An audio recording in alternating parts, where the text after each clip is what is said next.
लोकसभा निवडणुकांची घोषणा होऊन आठवडा उलटून गेला तरी महायुतीकडून केवळ 2 उमेदवारांचं नाव जाहीर झालंय, तर महाविकास आघाडीकडून मुंबईमधला एकाही उमेदवाराचं नाव जाहीर झालेलं नाहीये। मुंबईतील 6 जागांवरती दोन्ही बाजूंनी हा तिढा कायम असल्याचं दिसतंय।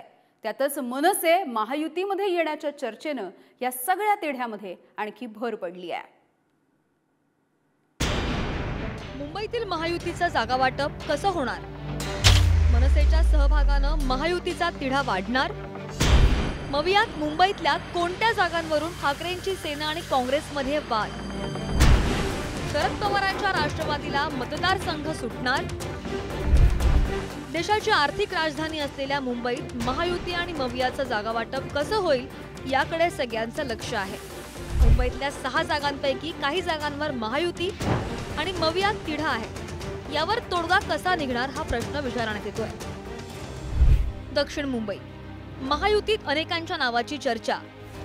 सुरुवातीला भाजपच्या मंगलप्रभात लोढांच्या नावाची चर्चा, नंतर विधानसभा अध्यक्ष राहुल नार्वेकर यांच्याकडून गाठीभेटी, शिंदेंच्या शिवसेनेकडून मिलिंद देवरांच्या नावाचा आग्रह, मनसे महायुती चर्चेनंतर अमित ठाकरेंच्या नावाचीही चर्चा, शिंदेंच्या शिवसेनेच्या धनुष्यबाण चिन्हावर बाळा नांदगावकर लढण्याची चर्चा, मवियाकडून अरविंद सावंत यांना पुन्हा संधी, ठाकरेंकडून अधिकृत घोषणा।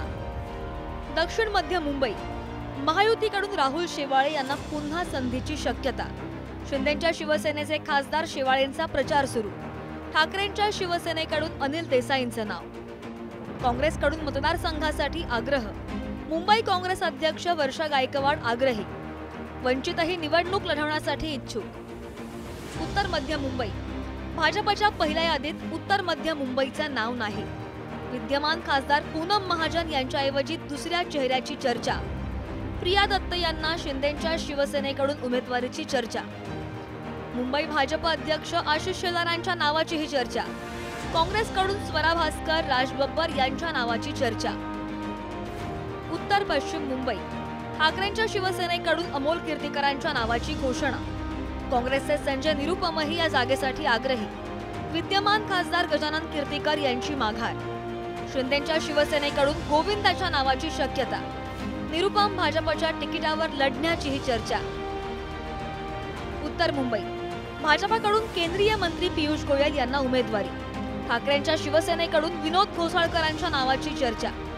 ईशान्य मुंबई महायुतीकडून मिहिर कोटेचा यांना उमेदवारी जाहीर, मवियाकडून संजय दिना पाटील यांच्या उमेदवारीची चर्चा, शरद पवारांच्या राष्ट्रवादीच्या राखी जाधव यांच्या नावाचीही शक्यता। मुंबई आणि ठाण्याच्या एकत्रित जागा वाटपाच्या चर्चेनंतर उमेदवार ठरण्याची शक्यता आहे। मुंबई आणि ठाण्यातील निवडणुका अखेरच्या टप्प्यात होणार असल्यानं दोनही बाजूंकडे थोडा अवधी असल्याचं दिसतंय। मनसे महायुतीत येणार का? महाविकास आघाडीतील जागा वाटपाचा तिढा सुटणार का? अशा अनेक प्रश्नांच्या उत्तरांचा परिणाम या जागा वाटपावर होईल। ब्युरो रिपोर्ट, पुढारी न्यूज, मुंबई।